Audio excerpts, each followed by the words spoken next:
मेरे प्यारे बच्चों को नमस्कार, राम राम, सत श्री अकाल और वालेकुम सलाम। स्वागत है आपका अपनी क्लास दामिनी कॉमर्स एकेडमी में और मैं हूं आपकी ट्यूशन वाली दीदी दामिनी दीदी। सबसे पहले मेरे प्यारे बच्चों को नए वर्ष की हार्दिक शुभकामनाएं। ये साल आपके लिए खुशियों भरा हो, आप मेहनत करें और ऊर्जावान रहें। सो प्यारे बच्चों, आज 1 जनवरी है और जैसा कि मैंने आपको बताया था 1 जनवरी से हमारा संकल्प बैच शुरू हो रहा है। इस संकल्प बैच के अंतर्गत 45 दिनों में मैं आपको पूरी कॉमर्स कवर करा दूंगी और हम प्रैक्टिस भी करेंगे। तो सबसे पहले हमारा जो टॉपिक है वो है हमारा अंतिम खाते। यह मोस्ट इम्पोर्टेंट टॉपिक है बोर्ड एग्जाम के लिए। यहाँ से थ्योरी भी आएगी, आपके न्यूमेरिकल भी आएंगे। तो सबसे पहले हम इस टॉपिक को समझ लेते हैं। अंतिम खातों को समझने से पहले मैं थोड़ा आपको बताती हूँ कॉमर्स है क्या। देखिए बच्चों, कॉमर्स ना एक तरह से व्यापार का गणित है, यानी कि व्यापार से रिलेटेड जितनी भी बातें, जितने भी ज्ञान होते हैं ना, वो हमें कॉमर्स सिखाता है। ठीक है। और आज हम कॉमर्स का फर्स्ट जो चैप्टर पढ़ेंगे वो पढ़ेंगे हम अंतिम खाते, और ये मोस्ट इंपोर्टेंट चैप्टर है जैसा कि मैं आपको बता चुकी हूँ। इसके न्यूमेरिकल, इसकी थ्योरी सब कुछ इंपोर्टेंट है। तो हम सबसे पहले ये चैप्टर करेंगे और ये 10th क्लास यूपी बोर्ड का फर्स्ट चैप्टर है। ठीक है। तो बच्चों, क्या है फाइनल अकाउंट? देखो, व्यापार के यहाँ जितने भी लेन देन होते हैं, सबसे पहले हम उन लेन देन की पहचान करते हैं। पहचान का मतलब ये देखते हैं कि वो लेन देन मौद्रिक है या नहीं है। नेक्स्ट हम उन लेन देनों की प्रविष्टिकरण करते हैं, जर्नलाइजेशन इनको बोलते हैं हम, जो हमारी जर्नल की बुक्स में होता है, सहायक बहियों में होता है, और फिर हमारे इनको हम प्रारंभिक लेखे की पुस्तक भी बोलते हैं। थर्ड जो हमारा है, फिर हम इन लेन देनों का हम वर्गीकरण करते हैं। वर्गीकरण मतलब है इनके हम परचेस अकाउंट अलग बनाते हैं और कैश बुक अलग बनाते हैं। इस तरह के हम इनको डिस्ट्रीब्यूट कर देते हैं, अलग अलग खातों में बांट देते हैं, जिसको हम बोलते हैं खाता बही। ठीक है। इंग्लिश में हम इसको बोलते हैं लेजर, और इसको हम बोलते हैं प्रधान पुस्तक भी बोलते हैं। नेक्स्ट हमारा आ जाता है, इन सब को हमने अब लेखे तो कर लिया, अब हम इनका सारांश निकालेंगे। सारांश यानी कि अब देखेंगे जो भी हमने किया है, तो उनकी जो हमारी मैथमेटिक्स प्योरिटी को हम देखेंगे कि सही है या नहीं। ये जो हमने खाते खोले हैं, ये जो हमने जनरलाइजेशन किया है, ये जो हमने वर्गीकरण किया है, डिस्ट्रीब्यूट किया है, लेजर बनाई है, इनके जो हमारे एक तरह से ना, इनकी जो हमारे कंक्लूजन है, एक तरह से इनका जो हमारा कैलकुलेशन है, या कुछ भी बोल दीजिए, ये हमारी सही है। या एक शब्द में कहूँ, गणितीय शुद्धता की जांच होती है। इसमें क्या होता है? गणितीय तलपट एक तरह से, यदि मैं एक शब्द में बोलूं तो गणितीय शुद्धता की जांच करता है। ठीक है। नेक्स्ट अब हमारा आता है परिणाम, यानी कि अब जितने भी मौद्रिक लेन देन हुए उनकी हमने पहचान की, उनका प्रविष्टिकरण की, उनका वर्गीकरण किया, उनका सारांश निकाला, यानी कि हमने इनकी शुद्धता की जांच भी कर ली कि प्रॉपर अच्छे से बने हैं नहीं। और सारांश में हमने तलपट के थ्रू देख भी लिया कि हम ये सही बने हैं या नहीं बने, इनकी कैलकुलेशन सही हुई है या नहीं हुई है। नेक्स्ट अब हमारा आता है परिणाम। परिणाम हमारा निकलता है अंतिम खातों में। देखो, अंतिम खाते सही बताना क्या है, जो ये देखता है कि व्यापारी की आर्थिक स्थिति कैसी है, लायबिलिटीज कितनी है, एसेट्स कितनी है, उसको पूरे वर्ष में कितना लाभ हुआ है और कितनी उसको हानि हुई है, उसका ऱ्यू मटेरियल, ये सब जो परिणाम हमारा निकलता है ना, जो पूरी कैलकुलेशन की जाती है, वो हमारे अंतिम खातों के थ्रू की जाती है। यानी कि जब व्यापारी, देखो आप भी हो इसमें, मैं भी, यदि कोई भी हम बिजनेस करते हैं तो हर एक बंदा चाहता है कि वो एक तरह से ना अपना व्यापार कैसे चला। हर कोई व्यापारी ये चाहता है कि मैं लाभ कमाऊं। ठीक है। और लाभ वो कैसे पता करता है? वो जब ये देखता है कि मुझे सकल लाभ कितना है, शुद्ध लाभ मेरा कितना है, कितने मेरे खर्चे हैं, कितने मेरी लायबिलिटीज है, तो इन सब का जो ब्यौरा निकलता है ना, इन सब की जो कैलकुलेशन होती है वो होती है अंतिम खातों के थ्रू। ठीक है। ये एक तरह से मैंने आपको छोटी सी डेफिनेशन बता दी, और मैं अब इसकी डेफिनेशन आपको लिखकर बताऊंगी। परिणाम कहाँ से निकलता है? हमारा अंतिम खातों से निकलता है। अब बेटा देखो, जब हम मौद्रिक लेन देनों की पहचान करते हैं, ठीक है, प्रविष्टिकरण करते हैं, वर्गीकरण, यहाँ तक के एरिया को तो हम बोलते हैं बुक कीपिंग। यहाँ पर तो हमने राइटिंग वर्क किया है। नेक्स्ट, अब हमारा राइटिंग वर्क खत्म हो गया, अब हम इनकी जांच पड़ताल करेंगे, इनको देखेंगे, एक तरह से इनकी कैलकुलेशन करेंगे। तो इनकी जो कैलकुलेशन वगैरह होगी और उसके लिए हम बनाएंगे सारांश और परिणाम हमारा निकलेगा अंतिम।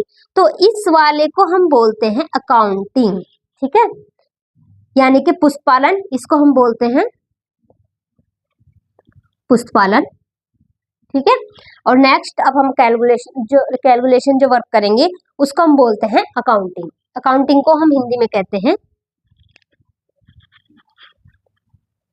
लेखांकन, ठीक है। इतना मैंने आपको बता दिया है। देखो, मौद्रिक लेन देन होंगे, सबसे पहले हम उनकी पहचान करेंगे कि वो मौद्रिक लेन देन है या नहीं।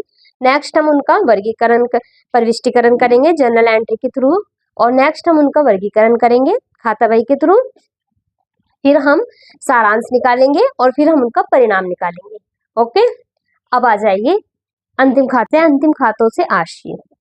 देखो, वित्तीय वर्ष के अंत में लाभ हानि एवं वित्तीय स्थिति का ज्ञान प्राप्त करने के लिए जो खाते तैयार किए जाते हैं उन्हें अंतिम खाते कहते हैं। देखो भाई, व्यापारी क्या करेगा, अपने पूरे फाइनेंशियल ईयर किसे बोलते हैं? देखो, फाइनेंशियल होता है जो 1 अप्रैल से शुरू होता है और नेक्स्ट ईयर के 31 मार्च में खत्म हो जाता है। देखो, जैसे 1 अप्रैल 2025 से स्टार्ट होगा और समाप्ति कब होगी उसकी? 31 मार्च 2026। या यदि मैं बात करूं 2024 का फाइनेंशियल ईयर क्या होता है? 2024 1 अप्रैल से स्टार्ट होकर 31 मार्च 2025, ये हमारा वित्तीय वर्ष होगा। देखो, व्यापारी वित्तीय वर्ष के अंत में क्या देखेगा? उसे लाभ कितना है, हानि कितनी है, और उसकी जो बिजनेस की कंडीशन है ना, ये हमारी कंडीशन है वित्तीय स्थिति, यानी कि आर्थिक स्थिति। आर्थिक स्थिति वो कैसी है, यानी कि एक तरह से ना फाइनेंशियल कंडीशन कैसी है उसकी बिजनेस की। तो ये सब देखने के लिए वो क्या बनाता है? वो बनाता है फाइनल अकाउंट, ठीक है बच्चों। इसको आप अपनी कॉपी में नोट डाउन कर लेना जरूर, इस परिभाषा को, ठीक है। नेक्स्ट आ जाइए, अंतिम खाते बनाने के उद्देश्य, यानी कि अंतिम खाते बनाने का मोटिव क्या है हमारा। तो देखो भाई, सबसे पहले व्यापार का, ठीक है, बिजनेस का परिणाम या लाभ हानि ज्ञात करने के लिए, यानी कि इनका मुख्य उद्देश्य क्या है? देखो, वैसे तो मुख्य उद्देश्य इनका एक है लाभ हानि ज्ञात करना और आर्थिक स्थिति का पता लगाना, मेन उद्देश्य ये है। यदि पूछे ना अंतिम खातों का मुख्य उद्देश्य क्या है, तो लाभ हानि ज्ञात करना और आर्थिक स्थिति का पता लगाना, ठीक है। नेक्स्ट है हमारा आर्थिक स्थिति, जैसे मैंने आपको बताया ना, फाइनेंशियल कंडीशन का पता लगाना, ठीक है। नेक्स्ट है हमारा प्रबंधन में सहायक, जो ये होता है ना अंतिम जो हमारा फाइनल अकाउंट होता है वो हमारे मैनेजमेंट में भी हेल्पफुल होता है, ये हमारे मैनेजमेंट को भी हेल्प करता है। नेक्स्ट है हमारा तुलनात्मक विश्लेषण।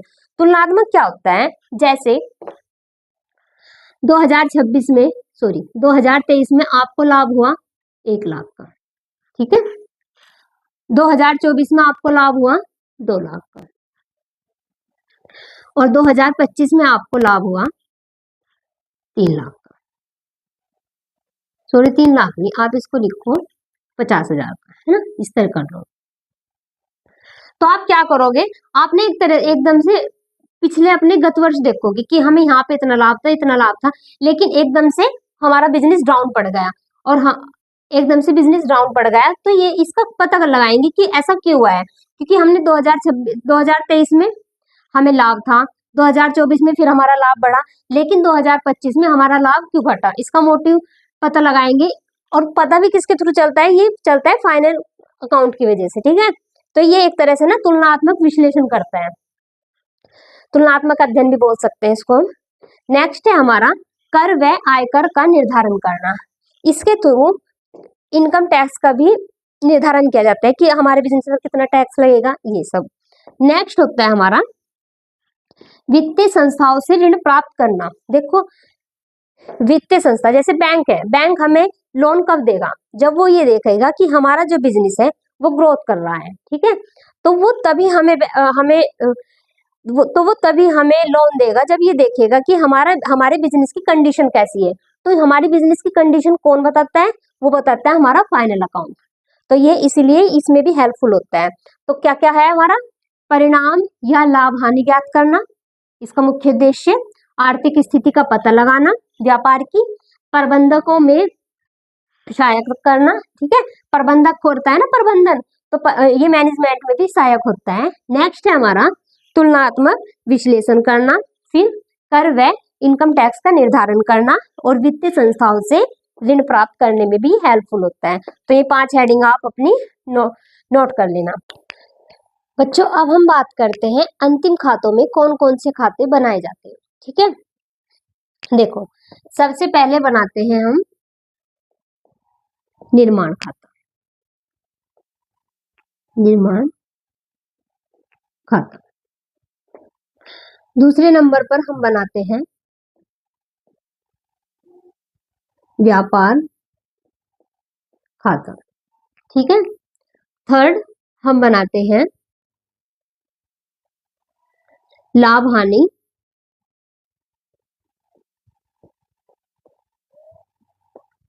खाता, और फोर्थ हम बनाते हैं आर्थिक चिट्ठा। आर्थिक चिट्ठे में हम 2 चीज बनाते हैं, दायित्व, 2 पक्ष होते हैं इसमें हमारे, दायित्व और संपत्ति पक्ष, ठीक है। ये हमारा आर्थिक चिट्ठा, और आर्थिक चिट्ठी में 2 पक्ष बनते हैं बेटा, दायित्व पक्ष और संपत्ति पक्ष, ठीक है। लायबिलिटीज और एसेट्स। अब देखिए मैं आपको बताऊंगी, सबसे पहले मैं आपके सामने डिफाइन करूंगी निर्माण खाता क्या है, उसके बाद व्यापार खाता, लाभ हानि खाता और आर्थिक चिट्ठा। हम इनको प्रॉपर वे में समझेंगे, और आप एक बार इनको लिख भी लेना, नोट डाउन भी कर लेना, ठीक है। तो अब हम बात करेंगे निर्माण खाता, मैन्युफैक्चरिंग अकाउंट। देखो बेटा जो निर्माण खाता बनाते हैं ना, जैसे मोस्टली, वैसे तो नहीं बनाते नॉर्मली, वो बनाते हैं जो उत्पादन भी खुद ही करते हैं अपनी वस्तुओं का, ठीक है। जैसे कि कोई कोई फोन या कोई टीवी बना रहा है, टीवी, तो टीवी में जो भी टूल्स यूज होते हैं ना, कुछ भी, तो वो भी खुद ही बनाता है ना, एक तरह से। तो वही व्यापारी इस खाते को बनाता है, मोस्टली फैक्ट्री वाले बनाते हैं इसको, ठीक है, कारखाने वाले, फैक्ट्री वाले। तो मैन्युफैक्चरिंग जो अकाउंट होता है वो क्या होता है? जो व्यापारी लाभ का उत्पादन या सॉरी जो व्यापारी माल का उत्पादन या निर्माण करता है, ठीक है। मैंने बताया ना अभी, जो व्यापारी माल को खुद ही बनाता है, ठीक है, उत्पादन या निर्माण करता है, तो वह व्यापारी माल की लागत ज्ञात करने के लिए निर्माण खाता का निर्माण करता है। यानी कि उसे ना अपने जो भी उसका रॉ मटेरियल है, कुछ भी है, जिसका वो निर्माण कर रहा है, वो उसकी लागत को पता लगाना चाहता है कि उसकी लागत कितनी है, इसलिए ये निर्माण खाता बनाया जाता है। इससे हमारा लाभ हानि नहीं निकलेगा, इससे सिर्फ ये पता चलेगा कि जो हमने माल बनाया है, जिसका हमने मैन्युफैक्चरिंग किया है, जिस माल का जिसका उत्पादन किया है हमने, उसमें हमारे पैसे कितने लगे, एक तरह से लागत कितनी लगी है। और इसीलिए हम इसको उत्पादन खाता भी कहते हैं, क्योंकि यह उत्पादन के बारे में बताता है कि उत्पादन का निर्माण कितनी लागत से हुआ है, ठीक है। और जो इसका शेष होता है वो व्यापार खाते के ऋणी पक्ष में जाता है। समझ गए? ये बात याद रखना। निर्माण खाते का कोई वैसे तो मोस्टली वही बनाते हैं इसको जिनकी फैक्ट्रीज वगैरह होती है, जो उत्पादन भी करते हैं, ठीक है। तो याद रखना और इसको नोट डाउन भी कर लेना। वैसे इतना इम्पोर्टेंट नहीं है, बट आ सकता है पेपर में, 1% मानकर चलिए। तो क्या होता है, जो व्यापारी माल का उत्पादन या निर्माण करता है, तो वह माल की लागत ज्ञात करने के लिए इस वाले खाते का निर्माण खाते का निर्माण करता है, ठीक है। ओके, इसे उत्पादन खाता भी कहते हैं। तो यदि पेपर में आ जाए ना, थोड़ा घुमा फिरा कर भी दे सकते हैं पेपर में, यदि पूछे ना उत्पादन खाता किसे कहते हैं, तो उत्पादन खाता भी इसी को बोलते हैं, निर्माण खाते को, ठीक है।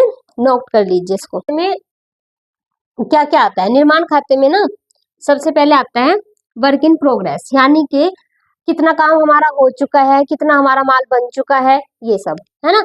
नेक्स्ट आता है हमारा रॉ मटेरियल। रॉ मटेरियल होती है एक तरह से कच्ची सामग्री।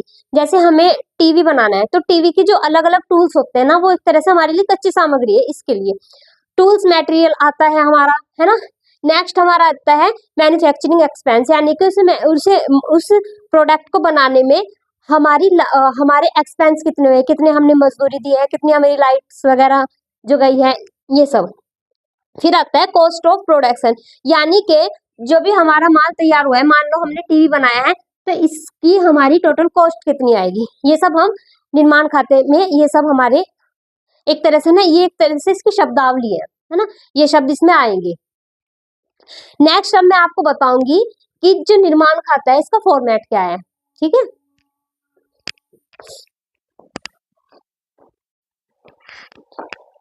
तो अब मैं इसकी फॉर्मेट की बात करूंगी, ठीक है।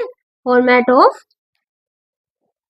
मैन्युफैक्चरिंग अकाउंट, ठीक है। मैन्युफैक्चरिंग अकाउंट देखो, इधर वाला जो हमारा पार्ट्स होता है वो होता है हमारा डेबिट और ये होता है हमारा क्रेडिट, ठीक है।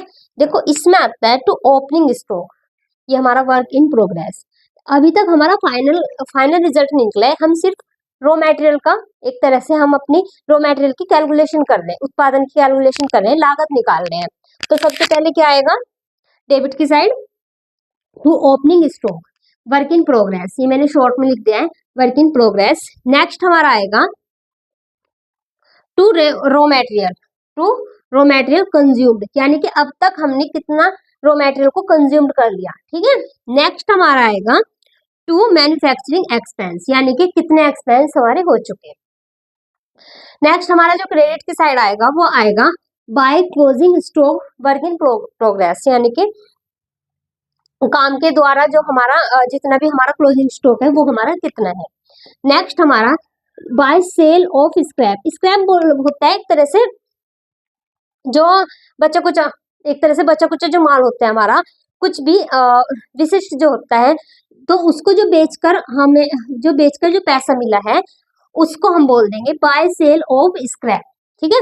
नेक्स्ट हमारा फिर बस इनकी कैलकुलेशन से हमारा क्या निकल जाएगा, हमारी बाय कॉस्ट ऑफ प्रोडक्शन निकल जाएगी, ठीक है। बाय ये आ जाएगा और इसको हम फिर ट्रेडिंग अकाउंट के यानी कि व्यापार खाते के डेबिट में लिखेंगे। तो आज की क्लास में इतना ही। यदि क्लास अच्छी लगी है तो वीडियो को लाइक करें, चैनल को सब्सक्राइब करें और कल हम नए टॉपिक के साथ मिलेंगे। कल मैं आपको ट्रेडिंग अकाउंट के बारे में पढ़ाऊंगी। ओके, जय हिंद।